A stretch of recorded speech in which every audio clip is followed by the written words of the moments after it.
Hey, we keep it in the NBA for this next 120. Kevin Garnett was hired by the Clippers as a consultant, working with the team's big men. Here's DeAndre Jordan on KG's impact. Take a listen.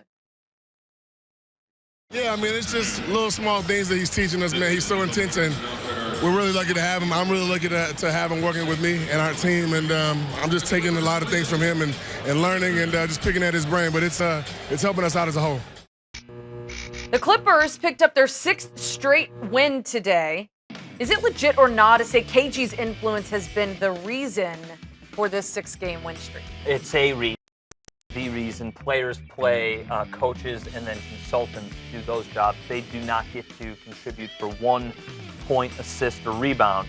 So I think it would be unfair to say that Kevin Garnett is the difference, but he is certainly a part of it. And listen, Blake Griffin's gone right now due to injury, and DeAndre has played with more fire in the paint. It might be more because there's more space for him.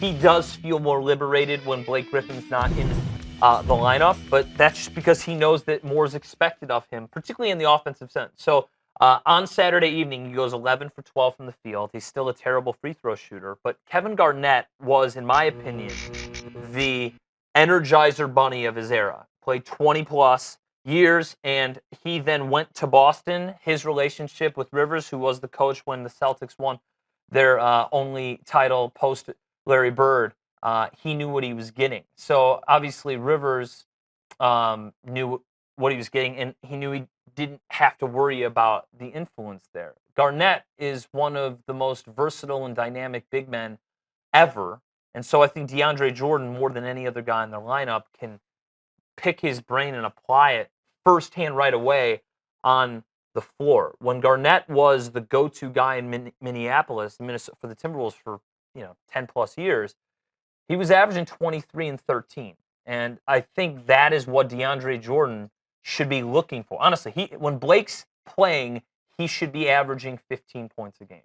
But he should be dominating the glass, particularly on the offensive end. And Kevin was one of the better offensive rebounders of his time. Yeah, when you bring someone like that in, it's a guy that the players respect and want to hear his opinion, and I'm sure want to sit down with him and pick his brain. Totally. And do you think the Timberwolves are worse off? Last year, the Timberwolves were overperforming with 1 fewer year of experience and perspective, with Kevin Garnett getting paid $8 to $10 million to really be a cheerleader, averaging under 10 minutes a game.